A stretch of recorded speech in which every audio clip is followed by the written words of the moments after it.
We're going to get started with our program for today. This week, our speaker is Amy Yoelin with the Conservation's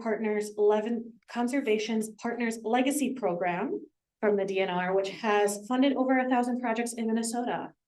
Amy has a degree in Geology and English and has worked at a variety of conservation organizations and loves being outside and being in the boundary waters.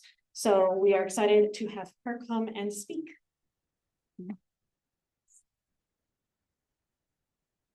Hi, everyone. Hear me okay?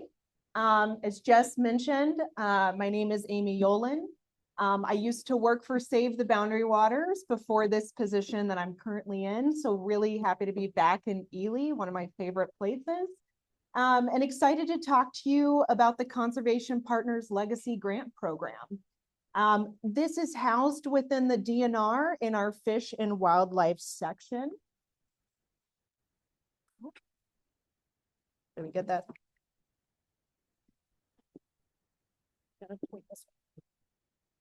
I had it down at one point. There we go.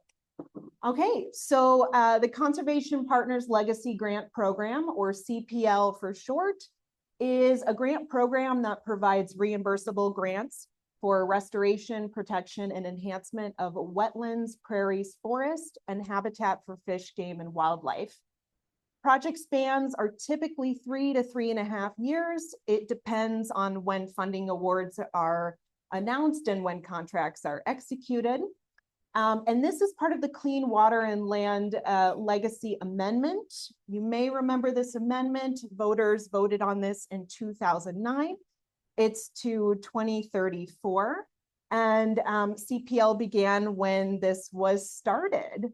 And this funding, specifically our funding comes from the Outdoor Heritage Fund. So that's one of the branches of the amendment. That is administered by the Lessard Sands Outdoor Heritage Council. So each year we go to them, we ask for funding, and we see what they give us.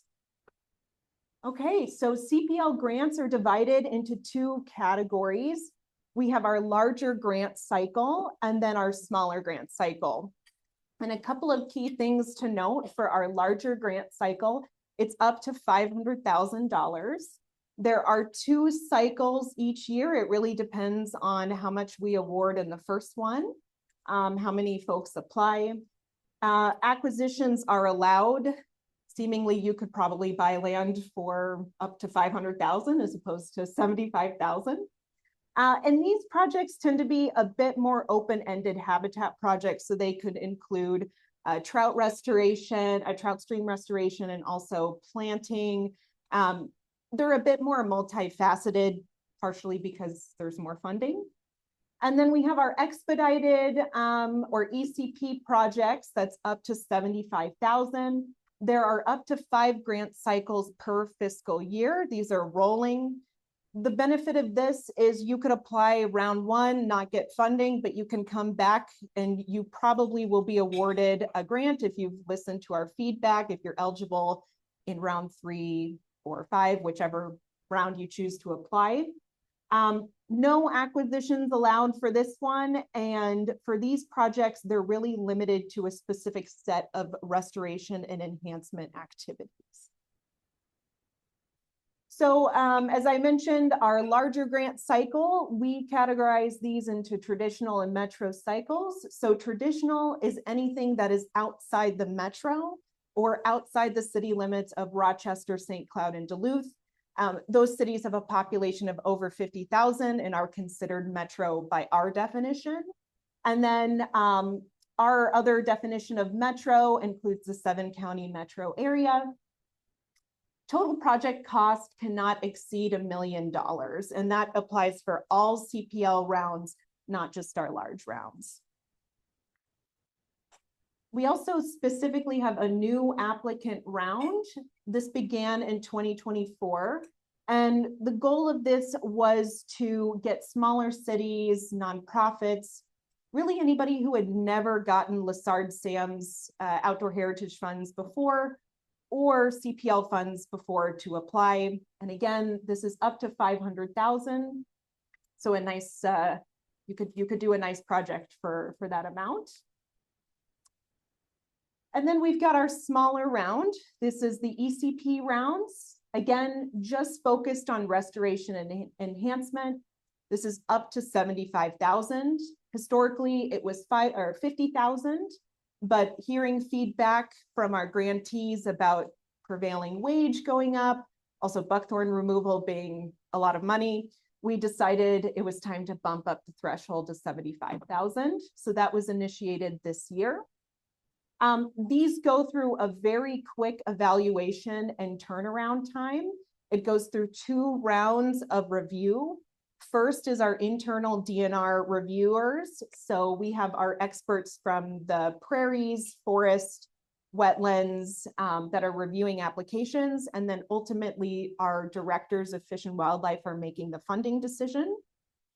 The larger grant cycle has a bit more rigorous review process. We have a technical review committee that first starts with the applications. That's both DNR staff from across different divisions, as well as other environmental professionals.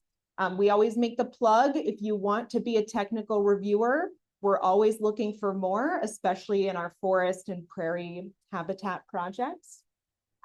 For the larger cycle, after technical review, directors from different divisions across the DNR review applications, and then finally the commissioner's office is presented the projects and they make the ultimate funding decision. So typically can take 4 to 6 months to hear a response back because it's going through so many channels. But back to ECP, only certain projects are covered, and these are really determined by habitat.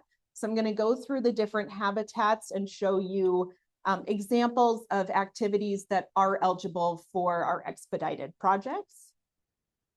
So for forest, these are just a list of different activities that are eligible. A big one that is not listed on here, but as you can imagine, is removing woody invasives, which we all know exist. I think we all know buckthorn is around wherever you go. But other activities are tree planting, bud capping. A big one is prescribed burning. For our prairie activities, some of the activities that could be included are prescribed burning, mowing and herbicide for invasive species removal, interseeding, tree removal, and establishing new prairie. For our wetlands, it's a little bit more specific in what the activities are covered, but it could be removing fish barriers. A lot of time that's a culvert replacement, which we have seen done for 75,000. So it is possible to do a culvert removal for that, although typically we see that in our larger grants. Other wetland water habitats includes tiled breaks and ditch blocks, and upland vegetation enhancement. So a little bit more specific. CPL is not focused on water quality, but we are looking at how we can restore and enhance wetlands or other water bodies. And then we have our fish, game, and wildlife habitat, which is kind of our broader category. But activities that are eligible for ECP include dam removal and modification, in-stream habitat modification, trout stream restoration, that's a big one we see, and then also site prep for habitat enhancement. As part of CPL, we require our grantees to have a 10% match. So this is 10% of the grant amount awarded, but we try to be pretty flexible in what that match could be. Match could be anything from volunteer hours, which are eligible for the volunteer rate, which I think is $36. So that could get you pretty far. Also renting or using your own equipment, personnel costs. We try to keep it pretty broad and inclusive to encourage folks to apply and not have that match be a barrier. So to be eligible for CPL, it is really limited just to nonprofits and government agencies. Individuals are not eligible. projects must also be on permanently protected land. So this is public land, or if your land is in a permanent conservation easement, which is a pretty popular program that soil and watershed districts can do. There's also Minnesota Land Trust does a lot of work with permanent conservation easements. And of course, we always encourage partnerships. We love to see that. Not necessarily required, but nice to have.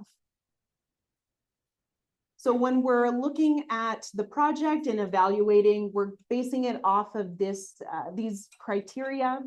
So we're thinking about overall project value, applicant performance, how have our applicants done in the past? We do get quite a bit of the same grantees year over year, but we do evaluate how they've done each year. Have they hit multiple stumbling blocks? What does it look like on a site monitoring visit? Have they met our reporting requirements? And if you're a new applicant, we're really looking for that local support or collaboration. And that's how we kind of base the applicant performance, or if that applicant had previously received state funding. We're looking at project benefits, of course. How is habitat benefiting from the project? Again, the whole point of CPL is there's habitat improvement, enhancement for fish, game, and wildlife habitat, as well as the forest, wetland, and prairies. We think about public benefits as well. Is there public access on these lands? Are you allowed to hunt, fish, or forage? It's a little bit harder with the private conservation easements because typically landowners don't want folks coming up to their property. So it's not heavily weighed, but we do consider it. We also think about the financial assessment. Is this feasible?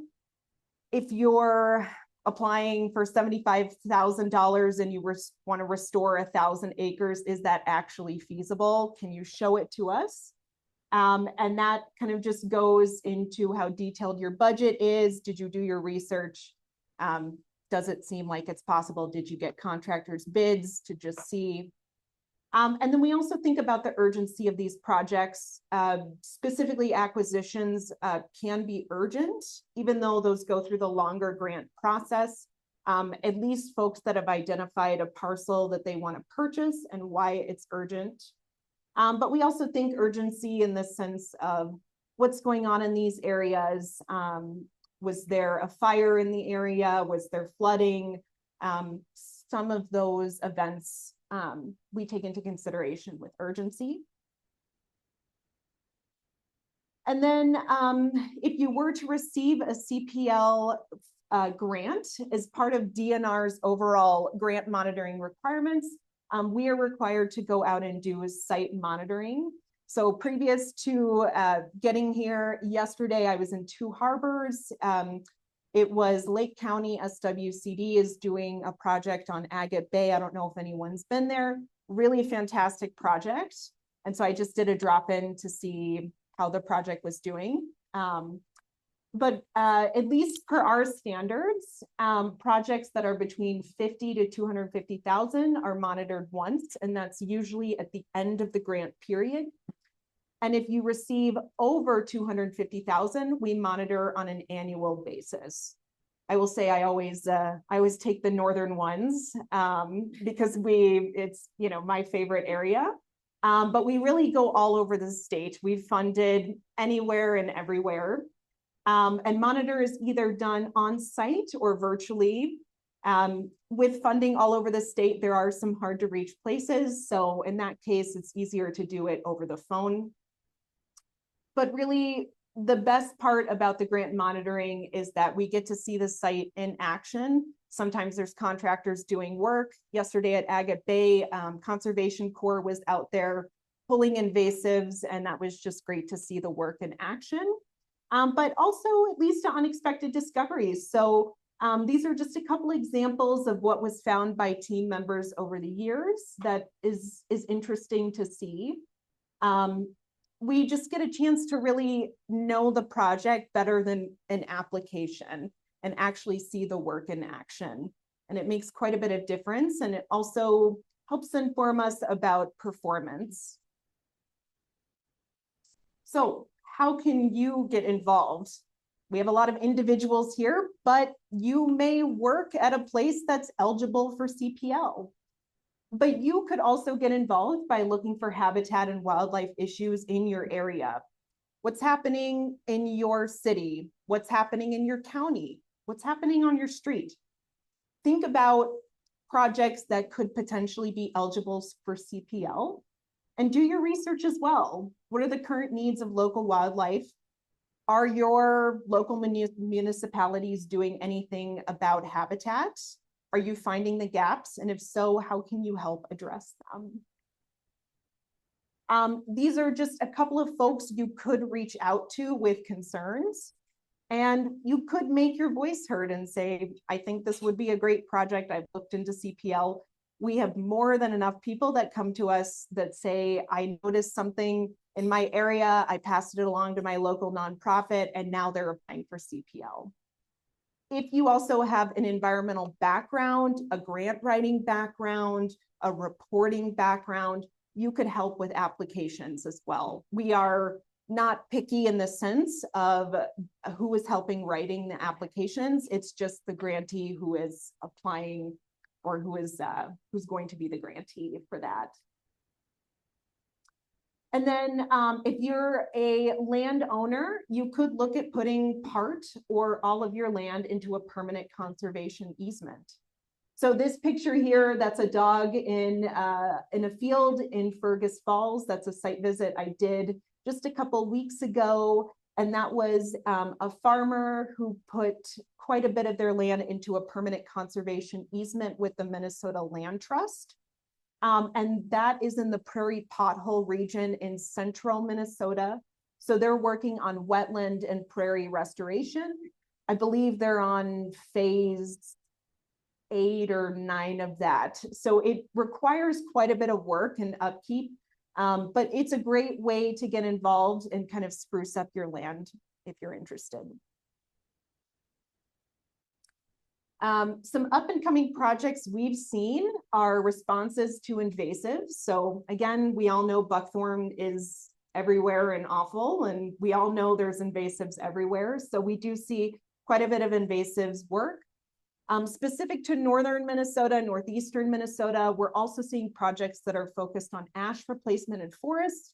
As we know about emerald ash borer, responding to spruce budworm, and really folks that are trying to plant a more aggressive native seed mix. These seed mixes come from different contractors, and they're updated quite a bit to try to respond to invasives. We also see responses to climate change with projects. So we see assisted migration planting. We see folks planting climate resilient species. There is a nonprofit called the Ryla Woods Foundation. I don't know if anybody's heard of that, up in Finland, Minnesota, where they are specifically focused on creating a new forest with just climate resilient species. And that is, I believe we funded a couple of projects with them. They're kind of a newer grantee. We also see projects that are specifically responses to biodiversity loss. Specific in the metro area, a big species that is of concern that's endangered is the rusty patch bumblebee. So we're seeing lots of pollinator projects in the metro area to try to give the species a fighting chance and hopefully a habitat where they can thrive.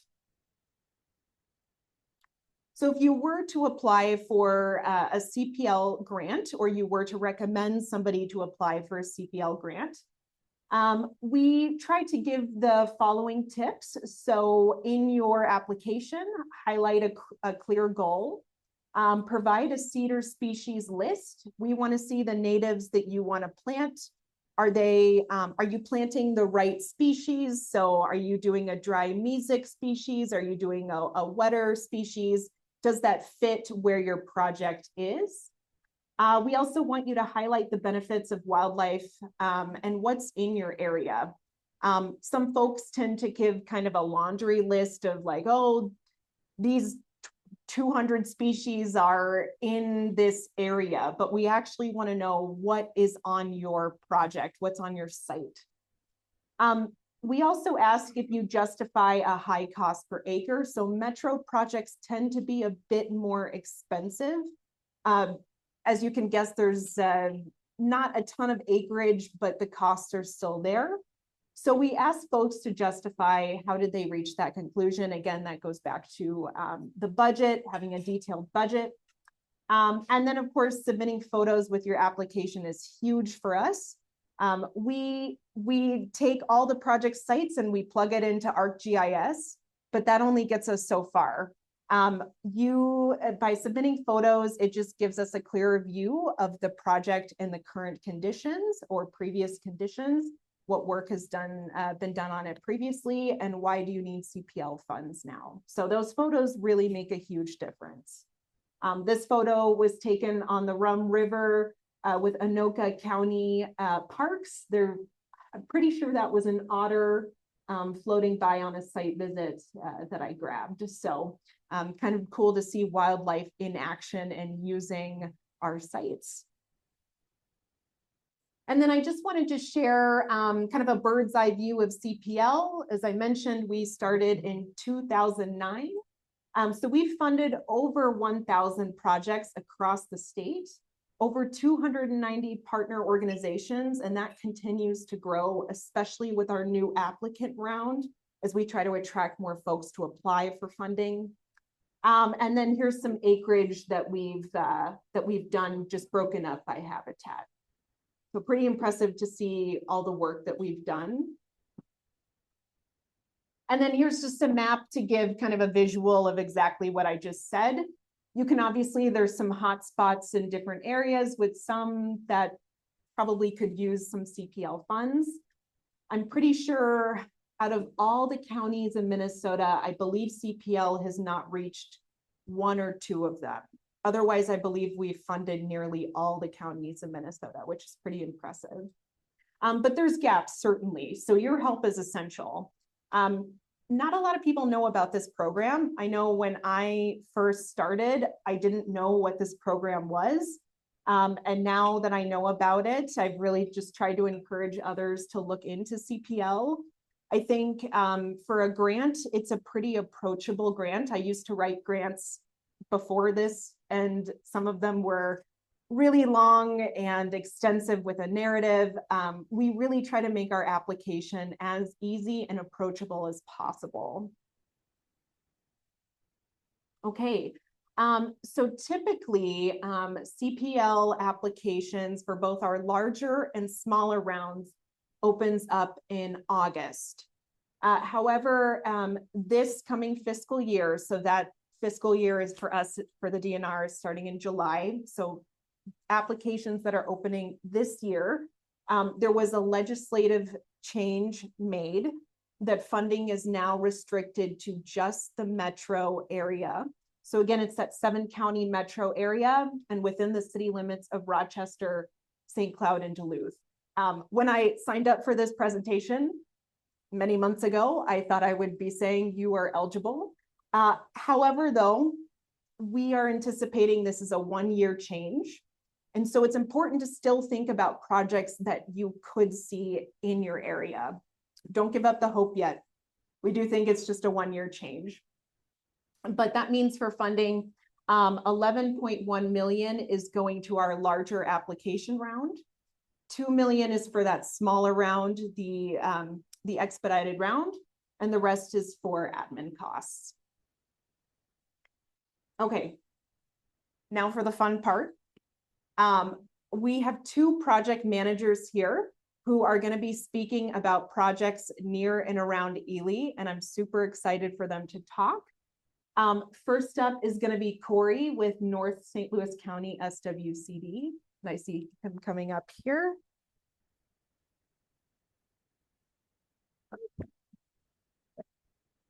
I give you that to clip on. Yeah, just clip in just right here. Yep, and then Teresa will be after that. Okay, sweet. Oh. Hello, everyone. My name is Corey Denning. I'm the resource conservationist with North St. Louis SWCD. I spoke here, I think, maybe 2 months ago. So nice to see familiar faces. If not, nice to meet everyone. So yeah, I'm here to talk about a project that I kind of brought forward. This is kind of the Ely Trezona Trail Restoration Project.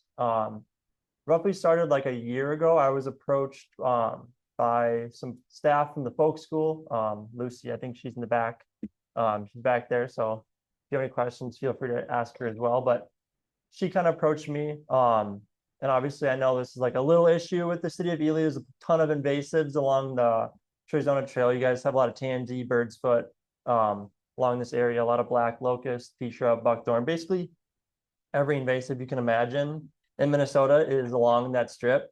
And so obviously this is a smaller project, but we're hoping to kind of expand it through CPL. So, and yeah, so this is basically a project aimed at removing invasives and restoring it with native wildflowers and grasses and things like that.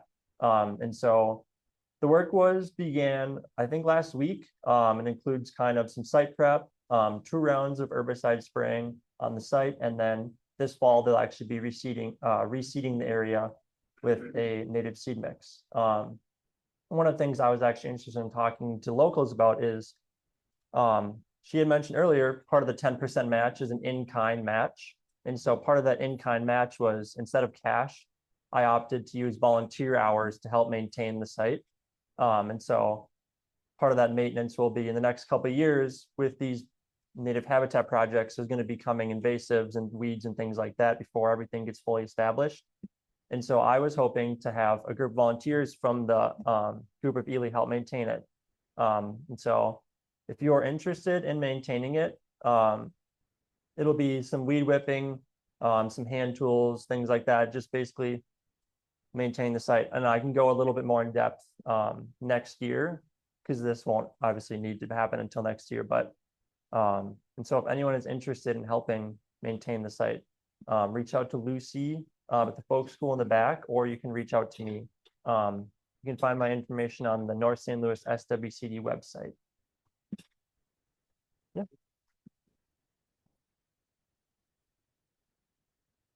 This would be, oh man, I'm not from Ely. I think it's Miners Drive. And so right now the total project area is 2 acres. It's not, so if you kind of like, we had to cut the project area in half actually, because part of the parcel is actually owned by County Lands and Minerals, not the city. And so for this round of funding and for this project, we're going to focus on about half of it, but we're hoping a couple of years down the line, we can restore the whole area. And we're hoping to turn this into like a community area where we can get classes and things can get involved, and you can collect seed from it. And yeah, so, and hopefully we also have some money in the grant for Minnesota North College to potentially burn the site in 4 years down the line. So that's, I mean, you guys can maybe come and watch or something, but so yeah, if you have any questions and want to get involved, reach out to me, or Lucy's in the back corner. She's hopefully going to get a list of volunteers organized for some of the upcoming maintenance we're going to need on this site, because we're going to need some community members to help take care of it. So, yeah. Yeah. Okay. Oh, yeah. Thanks so much for coming.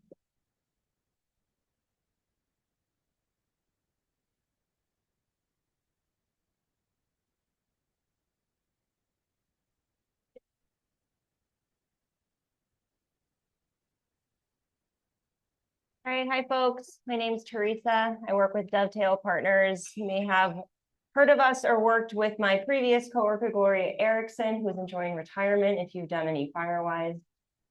So a couple years ago, the Forest Service entered into agreements with Dovetail Partners and the Nature Conservancy. So Cass Ebbs is right over there, who I'm sure you all know, to do work around wildfire resilience and looking for opportunities to increase fuels treatment, remove that balsam, and restore forest health to our areas.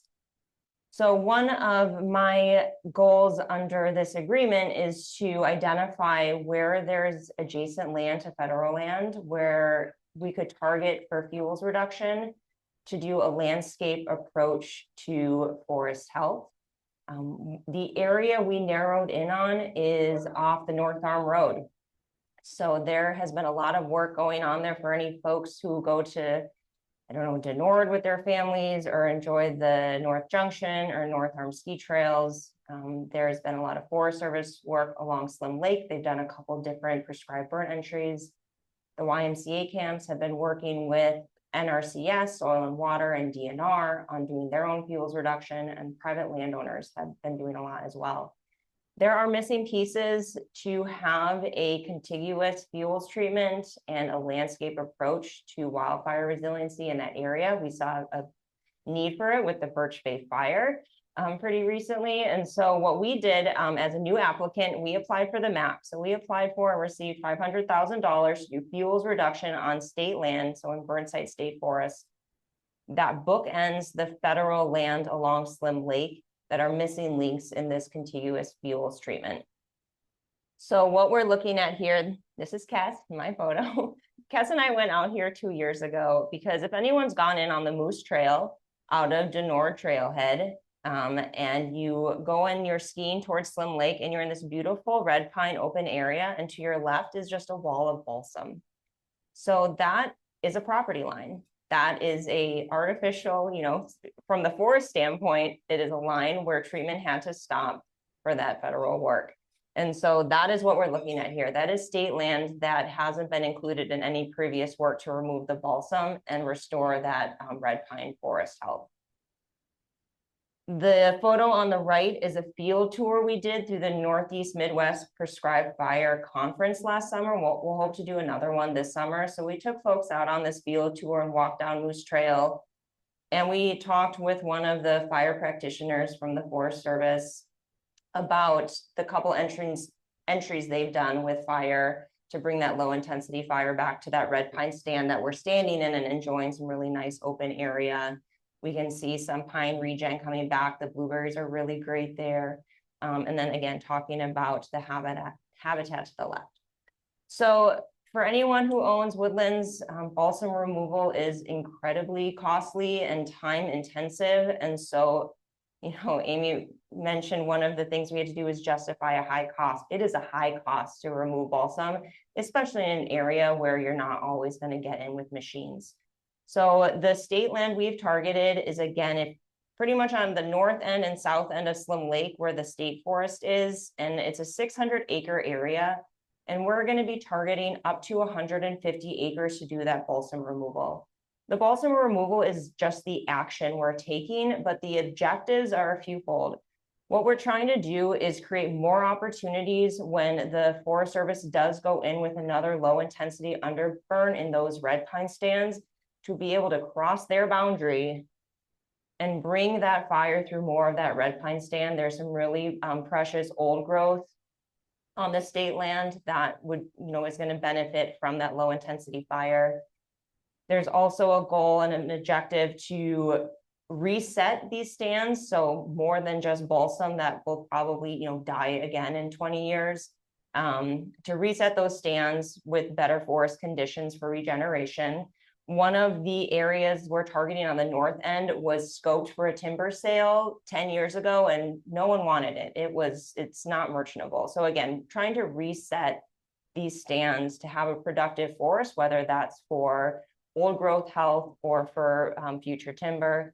And then the third is for recreation opportunities. And so these trails are heavily used for recreation, for skiing, hiking, hunting.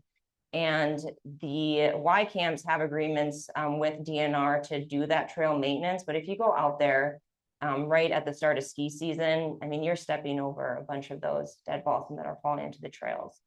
So the community partners legacy, again, one of the reasons we chose this area, there's so many, you know, to go after, but that partners was a really important aspect in this work because of all of the adjacent work that's been going on. That one of the intentions, again, is wildfire resiliency. So creating a contiguous buffer along that wilderness boundary for any fire that would leave the wilderness and approach all of that infrastructure on the North Arm of Burnside. So that's what we're trying to accomplish with this project. It's in the infancy. We've really just started kicking off working with DNR. We'll be out there in the fall doing some of the ground truthing to really get a handle on the 600 acres to be able to prioritize those areas where we're doing that balsam removal.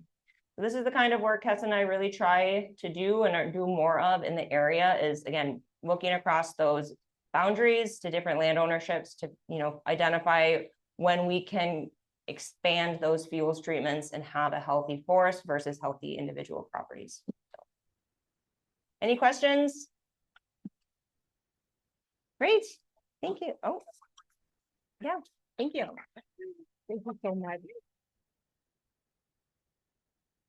Well, thank you. One other thing I wanted to mention, and I don't have a slide for it, but there is a new DNR grants program coming. It's in the works right now. It should be up and running in August or September. And it sounds like Minnesota Environmental Partnership is doing work on that. We got Andrew in the back who knows about it as well. And that was actually modeled after CPL, so modeled after our program, but it is a bit more broad in terms of what can be funded. And so even though CPL is not eligible in this area, that is one funding source you could look to fill the gap instead of CPL, at least for the year. So there should be more information coming soon on it. I think they're just starting to hire folks for it. It's part of the amendment. It's just the Environmental Natural Resources Trust Fund. That's also the fund that does LCCMR.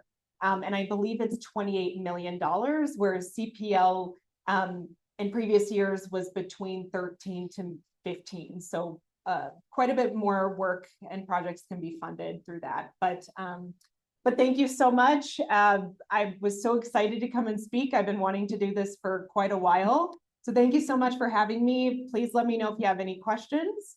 I'm around to answer. Thanks.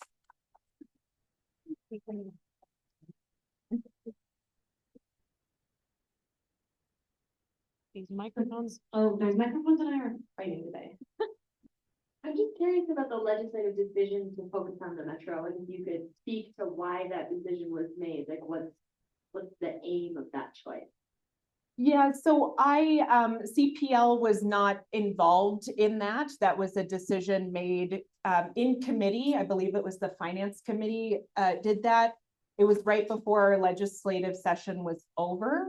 So it was the Friday before. The reasoning that I'm suspecting is that the Lessard Sam's Outdoor Heritage Council, so it was, again, we're part of that Outdoor Heritage Bill, doesn't always have a ton of metro projects. And so CPL obviously has some flexibility because we allocate dollars specifically to the metro.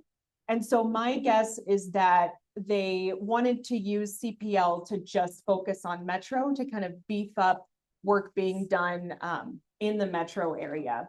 There's still a need in the metro.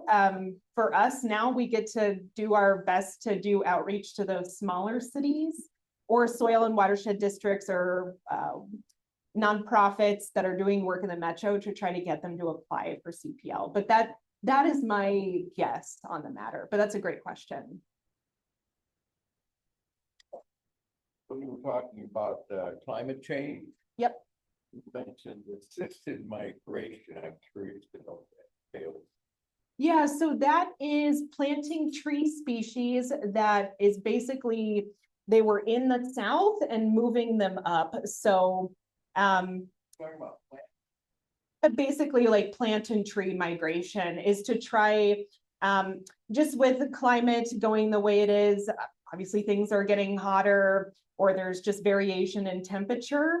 But northern Minnesota has not adapted to like southern Minnesota. So it's kind of taking those species, moving them up to help at least respond to climate change or be a little bit more resilient. Yep, that's a good question. Thank you for the local examples of the funds. Can you give us a sense of who some of the other recipients are in terms of nonprofit organizations? I'm just trying to. Yeah, absolutely. So quite a range of different nonprofits. What comes to mind is the Nature Conservancy. So they're doing a ton of work in northern Minnesota. They're planting in riparian areas. So they're also trying to plant climate resilient species. Minnesota Deer Hunters Association, which is based out of Grand Rapids, is a big grantee of ours, and they do work all over the state, mostly work on wilderness management areas. So those are owned by the DNR, but they're coming in and filling in the gaps that DNR doesn't have the budget for. Other nonprofits, I mentioned the Ryla Woods Foundation, which is based out of Duluth. Great River Greening, which is based in the metro, but also does work in southern Minnesota. Bellwin Conservancy, which is St. Croix River Valley. Let me think who else. Quite a range of them. We've done Audubon Society, we've done American Bird Conservancy. So we also get those kind of larger national ones that come to CPL. The Conservation Fund has done acquisitions before with CPL. And then it could be some smaller ones. We've also had a homeowners association or a lake association. So again, it's nonprofits, but it's pretty broad in who. We also did Prairie Restoration Ops, which you might have heard about that. They're also doing work in northeastern Minnesota, and they're based out of California. So we're pretty broad in the nonprofits. I'm coming from the nonprofit world. I would love to see more nonprofits come through, but those are at least top of mind of kind of our repeat. I call them our repeat customers, and also nature centers as well. So I believe we've given at least one grant to Wolf Ridge, and then also Riverbend Nature Center in Faribault. We've given quite a bit of funding to.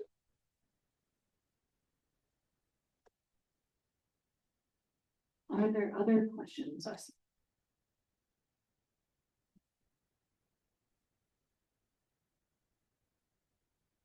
You had mentioned that for a project to happen on private land, you need conservation easement. For landowners in the room, how do they acquire one of those?